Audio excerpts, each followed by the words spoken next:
Okay, pulling out of my garage. So we all know what that means. It's another episode of Drive to Work. Okay, so I've been thinking a little bit about the future of Drive to Work, and I realized that I've worked on a lot of projects, somewhere 50 or so. So I have a lot of things to talk about, and I have other things beyond sets that I could talk about, but I do not have any number of things I've worked on, and I'm trying to make this a weekly podcast. So I'm going to experiment a little bit. So today I'm going to talk about design, but rather than a particular set or particular thing, I'm going to talk about a kind of design. And to be apropos with the fall set, I'm going to talk about multicolor design. Now, I wrote an article about this a while back called The Midas Touch. And so I'm going to use some terminology that came from that article. One of the things I think I'm going to do with this podcast is I'm going to use different topics to jump off of. So one of the things I think I also will do at some point is use articles as reference, and I might have a couple podcasts that are really about going in depth on some of the articles that have been very popular. It's kind of funny I'm starting with Midas Touch because that is not one of my highlight columns, but it is the one where I talked about the design of multicolor, and I do think that is an interesting topic for my drive to work today. So let me start with a little bit of history. I consider myself one of the historians of magic, and there's not a lot of us, so my podcast will have some history in it. If you don't like history, maybe not the podcast for you. So let me talk a little bit about where multicolor came from. So when Richard Garfield first made magic, he was aware of the concept, that it is not a giant leap to get to the point of saying, oh, well, what if this requires not one color but two colors? But it wasn't in alpha, and so what happened was I talked about how he had different people working on sets, and there's a guy named Barry Reich who made a set called Spectral Chaos that was really the first set to experiment with the idea of color. Now, that set would later go on to be part of Invasion. I talked about that in my Invasion podcast. But the first person to actually get there, it's all good and some to do behind the scenes. The first person to make a set to come out with it is a guy named Steve Connard, and he was the head designer for Legends. Now, I talked about how when Magic started doing well, Richard went to a lot of his playtesters to have them start designing sets, but Peter Atkinson, the president of Wizards of the Coast at the time, also went to some of his friends to get them to design sets. And Steve Connard and Peter were longtime role-playing friends. They did a lot of role-playing together. And so Steve and Robin, I think, was on his team. I don't know his whole team. Steve and Robin were the two main people. They decided to make a set based upon the role-playing that they had done with their group, which Peter was part of. And so one of the things they really wanted to do was introduce the idea of these legendary characters. And so to do that, they came up with a couple things. Two big things, obviously. One is the concept of legendary. At the time, it was a subtype. It was legends. But the idea of these are these special things. And the legend rules originally, I think you're only allowed to have one in your deck was how it worked originally. And then later on, it's like, okay, you got four, but you only have one to play at a time. But in the beginning, it's like, oh, you could have one in your deck. These are so special. There's one of them. You could have one in your deck. And beside being legendary, he also made all of these legendary creatures gold. And note today, when I'm talking about the design of multicolor, I mean traditional gold multicolor. Obviously, hybrid cards are multicolor, split cards are multicolor. I will talk about some of those things in later podcasts, but today I'm talking about traditional gold design. So he made a bunch of legendary creatures that were gold. Now, these were the first gold cards to ever appear in Magic. Now, the interesting thing about them is, first of all, most of them sucked. I don't know if for those that weren't around during Legends, but all the uncommons, barring one, was basically, I think, a vanilla or maybe a French vanilla. There were a few interesting ones at Rare, but most of them were pretty mundane. And they didn't particularly have much to do with their color. That's another interesting thing when you go look. You're like, well, why is it these combination of colors? I think what he did is he made all his legendary creatures. A lot of them were 3-color. I think he had a few 2-color. But he was really trying to make something exciting. And he did. I mean, when Legends first came out, be aware, that's the first time Legendary ever appeared. It's the first time Gold ever appeared. And they both went over like gangbusters. In fact, the Legendary creatures were hugely popular, even though they were janky, to use modern technology. They weren't anything special. And in a lot of cases, Like I remember there was one that was essentially the same cost as a craw worm, except it just cost 3 colors of mana rather than 1. And it cost the same amount. It was like 6 as well. Anyway, but it opened up the door. And then once that opened the door, the next set to follow was The Dark, a set made by Jesper Myrfors, who, by the way, a little trivia for you, he was the art director at the time. So actually there's a set in which the standing art director was the lead designer, if not for those trivia buffs out there. Jesper was very much into flavor. He was really trying to create a set. I mean, the point of The Dark, and I'll probably get to this in my Dark podcast, but is he was trying to get tone and trying to really say, ooh, well, let's look at the dark side of all the colors. But anyway, he made a little bit of use of gold, and he is the first one who I feel like the gold cards really made sense. Like they were in the colors that made sense. Those were gold cards that weren't just the creatures. He had an enchantment, and I mean, he did some other stuff. I mean, Dark Card of the Woods, by the way, one of my favorite early cards.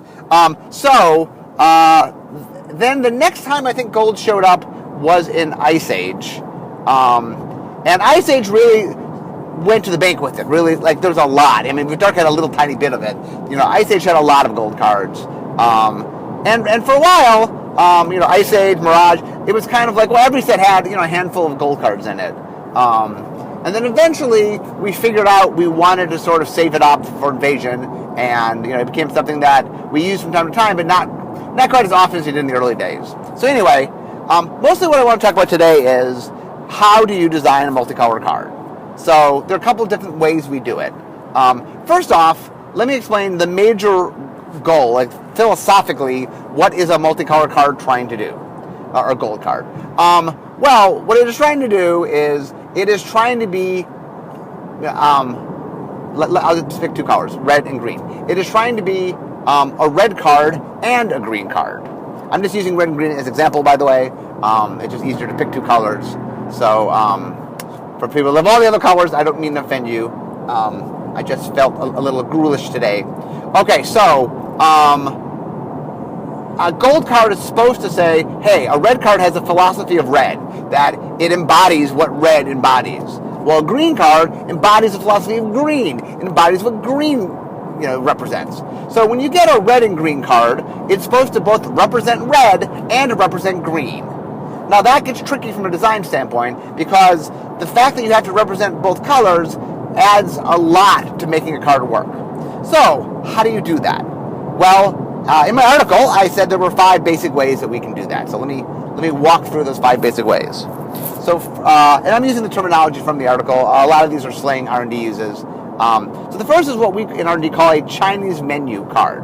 And what that means is you take one from column A and one from column B and put them together. So the idea is, oh, okay, I'm making a red-green card. I have a red effect and I have a green effect. And then I put them on the same card, and now I have a red-green card. So it's important, when I talk about design, I talk about this a lot in I do some articles about like Design 101. One of the most important things to understand about designing a card is it's a holistic experience, which means is people don't look at the elements of the card separately, they look at it as one unit, it's all together. So if you have more than one thing going on in your card, there has to be some correlation between the things. And if not, the problem is the audience will assume there's a correlation. One of the things about designing cards is that the reason, for example, it's very bad to make cards in which the 2 abilities of the card aren't synergistic is the audience will assume synergy, because, well, why else would you put them on the card together? So for example, one of the worst case scenarios in designing cards is making 2 abilities that don't work together, because the assumption is they will work together and the people play the card wrong. And so when you're putting things together, you have to be very conscious of the relationship of all the elements together. Now, there's a bunch of ways to do that. Sometimes they have mechanical synergy. Sometimes they combine together to create a flavor synergy that just holds the card together. I mean, Innistrad did a bunch of that. So when we talk about gold cards, so on a Chinese menu card, I have to have color A and color B. Now, those two have to have some relation to each other. And like I said, the major way we do it is they mechanically have a connection to each other. They mean something. So let me go to my favorite of all time. My absolute favorite gold card I've ever designed is Recoil from Invasion. So Recoil, for those that don't know it, you unsummon a permanent, that's the blue effect, and then you make your opponent discard a card. That's the black effect. Now, the neat thing about this card is, if they have an empty hand, you can boomerang an enchantment or an artifact. Now, notice, blue cannot destroy things. Blue has no destruction effects. Black can destroy creatures and lands, but cannot destroy enchantments and artifacts. So, if they have an empty hand, recoil allows you to essentially destroy an enchantment or an artifact. Now, blue or black can't do that. And that's the beauty of recoil, is that, together it's greater than the sum of their parts. It's a very blue ability with a very black ability, but together they do something neither blue or black alone can do. Now, I'll admit, one of the problems we happen is, and recoil is the perfect example of this, where early on you make a card, and it's a thing of beauty. You're just, oh my god, awesome card. And then you're like, oh my god, I got to do more of this. I remember with recoil, I was so excited. I'm like, oh, I got to make a whole cycle of this. This is awesome. And and then I'm like, oh, after weeks and weeks of trying to recreate the magic of recoil, I'm like, oh, this is really hard to do. There's not that many effects where A plus B equals C. And when we find them, we rejoice them. But that is hard to do. And in design, it is very easy to kind of get pulled away and sort of tricked, if you will, into thinking that something's easier than it is. There's a lot of cycles out there where we made an awesome card, and then the second one wasn't quite as good as the first, and by the fifth card of the cycle, it's like, maybe it shouldn't have been a cycle. In the early days, we were especially bad about pushing cycles where there wasn't a cycle's worth of design. So, you have your abilities, your red ability, your green ability, and so first and foremost, you want some synergy mechanically. That's most often what happens. Usually it's like, oh, well, the first effect and the second effect help each other in some way. I mean, recoil is the perfect example where they grant each other abilities they don't have, but it doesn't necessarily have to be that magical. A lot of times it could just be a matter of, red can grant first strike, green can giant growth. Oh, well, maybe there's a nice interconnection between giant growth. Well, see, I give an example off the top of my head, and not the perfect example, because both of them allow your creature to survive, so they're actually a little anti-synergetic. Usually I tell I'm doing a live podcast because I'm actually doing things off the top of my head. But another example might be haste granting with giant growth, where I make a creature able to attack and I make it bigger. That's slightly better. So here's the thing you don't get to see, because you guys get to see the finished product. But I come up with ideas all the time. And all my bad ideas, well, they get killed. And the good ideas, you guys get to see. So you're like, oh, these are all good ideas. But often the first ideas don't always work. Okay, so the other way to do it is a flavor-based way, which is sometimes you're like, oh, I'm trying to capture this flavor. Well, this thing's a very red thing to make the flavor make sense, and this is a very green thing. So this brings another interesting point, something else that comes a lot in Magic, which is there's this belief that if you come up with an ability, either mechanically or flavorfully, that there's a place for it in Magic. Now, it is true if you include gold cards, but once you take gold cards out of the mix, when you do monocolor cards, not every ability, not every mechanical ability will fit in with what the cards can do. And so, I'll talk about a little later, it's important to carve out space for gold. I'm getting a little ahead of myself, but I'll talk about that in a second. So Chinese menu, take A, take B, blend them together, have A and B make some sense on the same card. It could be mechanically, it could be flavorfully, but in essentially you want something where the two pieces hold up and you go, oh, I get why it's red, I get why it's green, I see those pieces.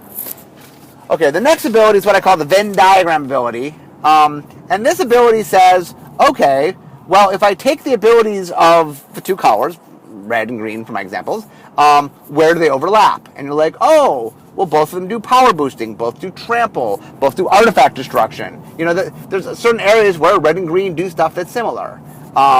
And so one of the things that we can do is you're allowed to take gold cards and say, okay, we'll do something that both colors do, but we'll ramp it up. A very famous example of this was a card called Heroes Reunion. Heroes Union? Reunion? See, naming's not my best point. I'm sure people who will know. It's white and green. You cast it to get 7 life. And it was the second most popular card in the Invasion Godbook study. And the idea was, oh, well, the two life-gaining colors are green and white. Stick them together, and, oh, well, you get a boost that you don't normally get. So let me explain this brings me to a good point. One of the reasons I think gold cards are so exciting is that on any card, you have an effect and you have a cost. And that the idea is the cost and the effect have to balance out. Where I think you get exciting cards is where the cost is misunderstood, so people get the effect is good, but don't realize that the cost equals the effect. And gold cards do this very well, because it is much harder to play a spell of 2 colors, especially if the spell is cheaper. For example, we'll take a Watch Wolf. So Watch Wolf is from the original Ravnica, green and a white 3/3 creature. So in green, for 1G, you can get 2/2. I think you can get 3/2 maybe. I know you can get 2/3. And in white, you can get a 2/2, maybe do slightly better than that. But the point is, neither green or white at 2 mana gets a 3/3 without a drawback. You can't just get a vanilla 3/3. But once you do green and white, all of a sudden, you can do that without a drawback, because that cost actually has a little more value than you realize. And a lot of the excitement of gold comes from people don't really understand the true cost of having to do gold. And the funny thing is, one of the things about doing gold, and it's not really a little off topic, but one of the big things about doing gold when you're designing is the environment has a lot more needs. It's a lot more things that you have to make it work. Because gold has this weird quality that it's very popular with players, but it is very hard to play. It is very disorienting. You have to make a lot of piles. You have to make a lot of decisions. And that normally in Magic, when you're building your deck, it's a little easier. And the gold, like just the number of piles you have to make when you make building a gold shield, for example, it's just a little more intimidating. I mean, that's why we have the guild pre-release boxes and why we're trying to make it a little easier to help people. Because gold is very popular and very sexy, but it also is a little more complicated, especially in limited, especially in sealed. The Venn diagram says, okay, if you take 2 things that overlap, you can take it, you can push it a little bit, and you can make a sexy card. Now, the creation, since I've written this article, the creation of hybrid has definitely taken the sails out of this category a little bit. Not that you can't do it some, but hybrid has less design space than multicolor, traditional multicolor. And the Venn diagram area is the heart of the hybrid design space, because hybrid is all about, well, what does, if I can only cast red mana or green mana, well, I need an effect that I could do in red and an effect I can do in green. So while we still use the Venn diagram method for multicolor, we use it less than we used to, because hybrid is a space now that we have to be aware of. And that's an interesting thing, by the way. Something that it's something that I'm very conscious of, which is Magic keeps changing its parameters of what we can and can't do in design. And so, like, once upon a time, here's this rich area for gold design. Then we come up with something else, and it kind of steals away that space. And now it's a little harder to do traditional gold cards because we have this different set of hybrid cards. And that design has a lot of those where we'll do something, but then as technology advances, it changes what we have available to us. Like one of the things, on October will be my 17th anniversary with Wizards, and people always ask, don't you get tired? You've been doing the same thing for 17 years? And what I say to them is, it's not really the same job. It's a similar job, but I'm constantly making new games, really, under the Magic umbrella, and my tools and resources and the puzzle I have to solve is an ever-shifting puzzle. Just like you guys are always trying to crack the metagame, so too I'm trying to crack, I guess, the game in making the game. And so, kind of the fun for me is my parameters keep changing. What I have available to me keeps changing. What I have to watch out for keeps changing. And so, it definitely keeps it interesting for me. Okay, number 3 on the methods of doing multicolor design is what I called the roll call method. So this is the bluntest method. The idea of the roll call method is, if I have a red and green card, and I, on the card, call out red and call out green, it feels like a red and green card. And so what happens is, I don't necessarily need to have effects from both colors. I can actually steal an effect from one of the 2 colors, but if I have it affect both colors, it feels naturally in that color. So for example, let's say I wanted to do some boost. I wanted to grant, what's a good example here?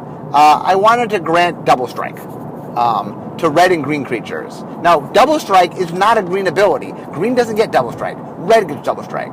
Now, if I grant a double strike to red creatures, okay, that's a red card. But the second I say green creatures, if I now put it on a red and green card, you're like, oh, I see. It's a red and green card that helps red and green creatures. And so that's a way for you to sort of take one of the two effects. It doesn't have to have both sides. It doesn't need a Chinese menu, but it feels right. And we do that from time to time. Now, be aware, when I say reference color, there's a couple different ways to reference color. The most obvious is like just verbatim saying, I affect red and green creatures. But you also can have things that trigger off red and green spells. You could reference the basic lands that make them. So you could talk about mountains and forests. There's a lot of different ways to do it. It's just when you read the card, like what you have to do is say, oh, well, if I want to maximize this, I need to play this kind of deck. And then, it says, oh, well, it's a red and green card. It needs to go to red and green deck. I have red and green things. Oh, it affects red and green things. It all feels right. Now, roll call is interesting in that it's very forced. Like, we're sort of, it's what we call heavy-handed in design in the sense that it's not subtle, and one of the things about design, let me talk about this for a second, is there's a spectrum of design from what I call the subtle end to the blunt end. And the idea is, subtle is, I'm helping you, but I'm not hitting you over the face of what I'm doing. Like a subtle card is the kind of card that people have to kind of learn works. And one of the funny things is, we always put subtle cards in sets. And it's hilarious that when players find them, they're always like, wow, did R&D know this was there? And I'm like, does it fit perfectly with what you're doing? We work really hard to put a lot of subtle stuff in. I'm a big advocate of synergies. I like to work into my design to make sure that, oh, well, here's the elements that we're working on. Here's other cards that care about those elements in different ways. Oh, when people start matching them together, they'll find their synergies. And so I think that subtle designs are fun. But I think people overvalue subtle and undervalue blunt. Because one of the stories I'll tell is this is during Odyssey design, and we were making a threshold card. So if those who remember, threshold, if you have 7 or more cards in your graveyard, it clicks on and has an additional ability. And so we were trying to make a basilisk. And I said, okay, well, when it clicks on, it gets lure. Because, lure and basilisk, going back to alpha, was a very popular combo. And they're like, well, isn't that too obvious? I'm like, no, it's not too obvious. You know what? Because a lot of people go, ooh, basilisk. Ooh, I get this, I get lure. It's good, basilisk and lure, And then I think it is fine to be subtle, and I definitely make sure every design has lots of subtleties to it, but it's also fine to be blunt. That part of design, like I talk about this a lot, is design is, the ultimate end of design is you are trying to create fun. You are trying to create enjoyment for the person playing it. And so when you think of it that way and saying, okay, I'm trying to get an emotional response out of somebody. Well, how do I do that? Well, I play to the things that create emotional responses. Now, the reason that subtlety plays to that is when you have things that you discover, you're very proud of yourself. And it's a good feeling. Oh my God, I learned this. I did this. I found this connection. And whether or not R&D planned for that connection to be there or not, you still feel good. You found it. You found this connection and you feel good.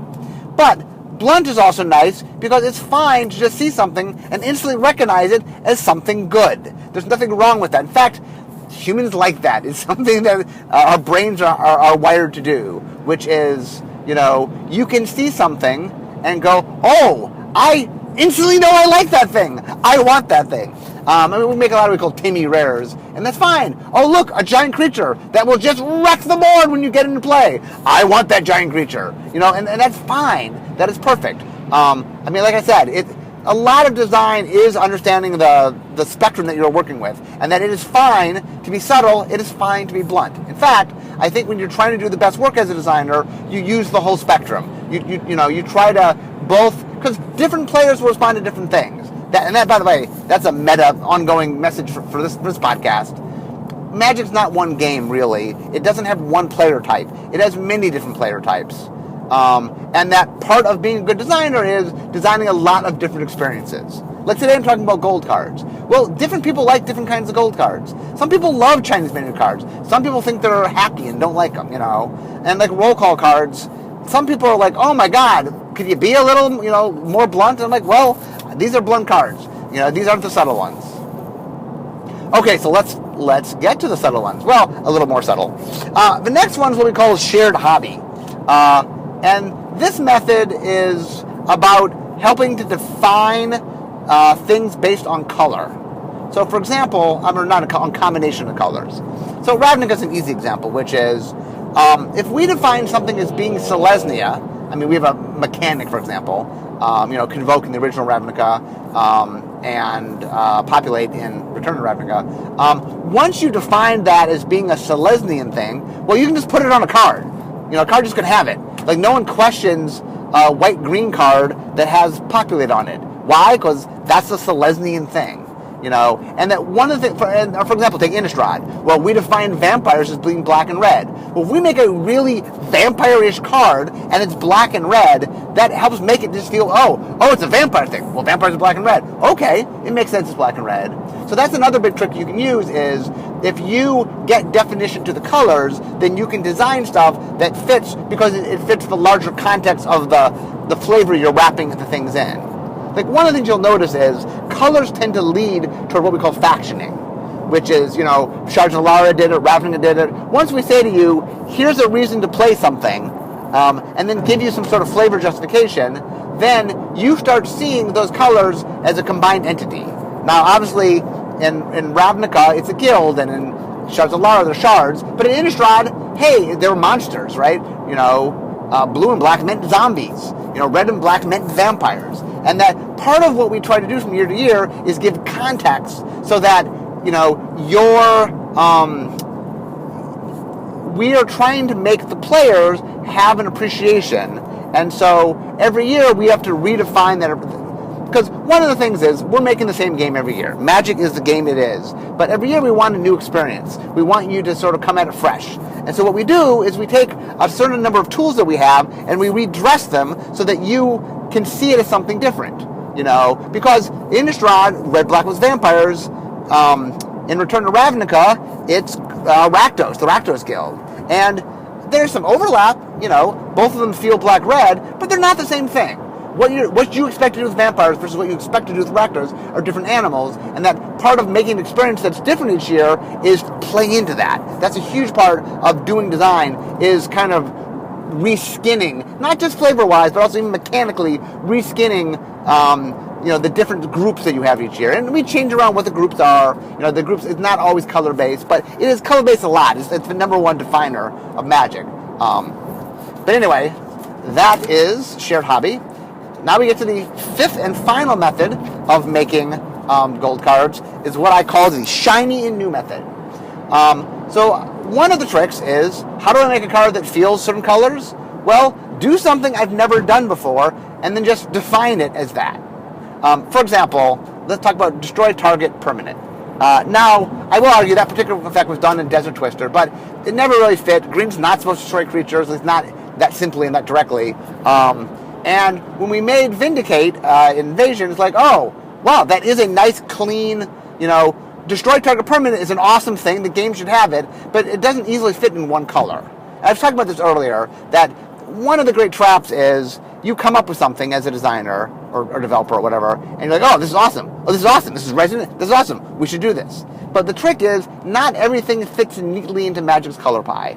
At least monocolor color pie, And a lot of times we kind of fit things in, and I think to the detriment. And one of my pet peeves of the core set is it has a tendency to try to go resonant, so it forces the mechanics, and then we kind of get things in which this isn't really in the color pie, except one time in the core set.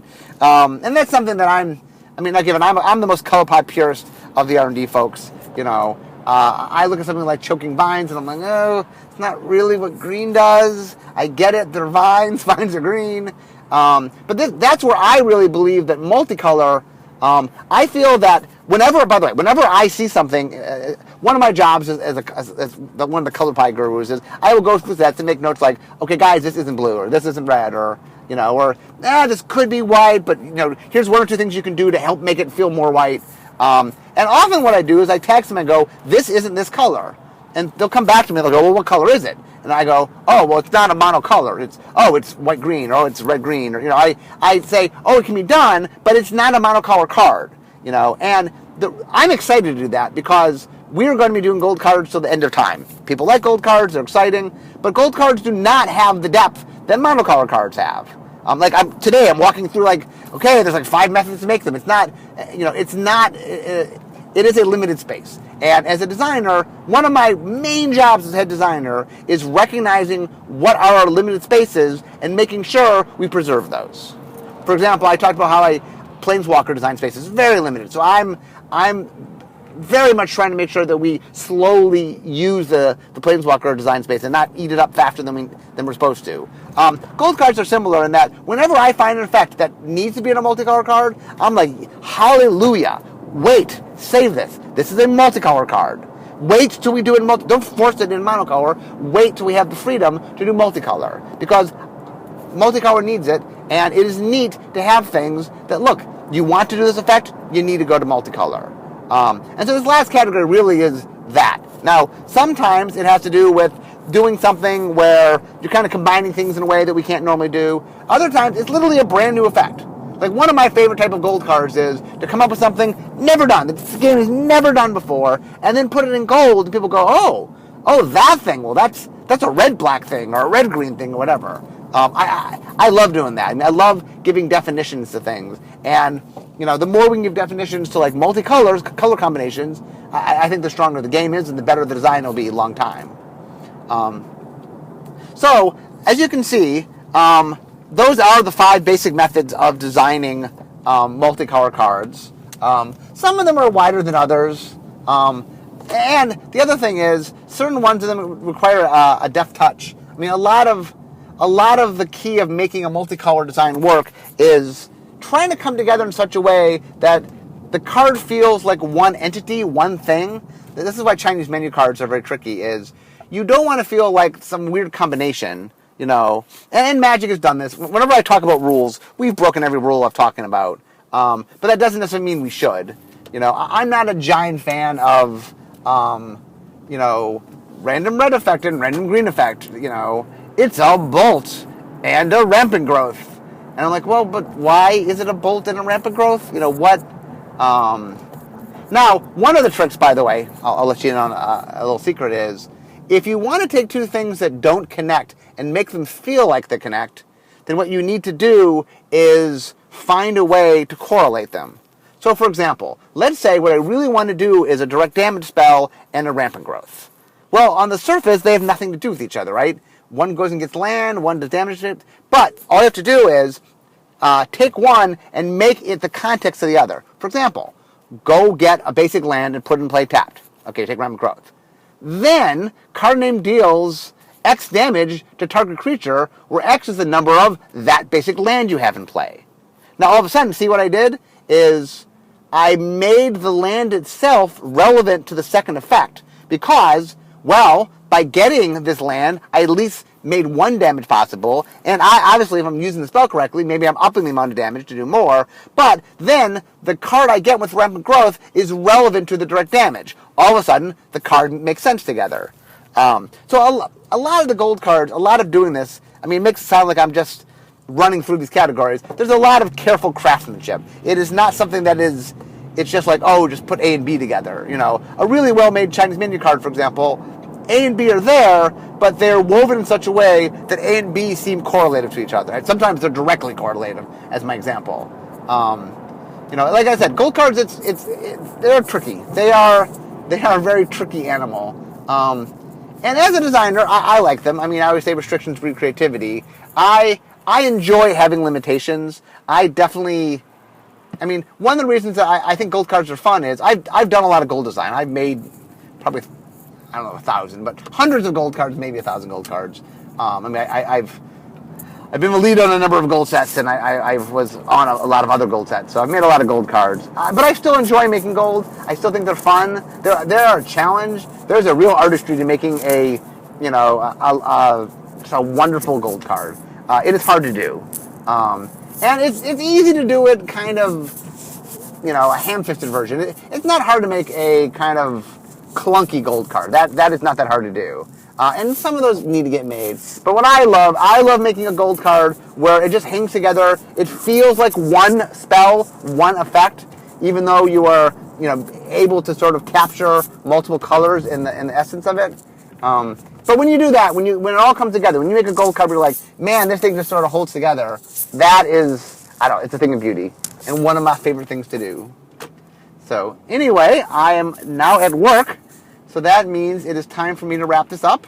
I had fun talking about gold cards today. Like I said, it is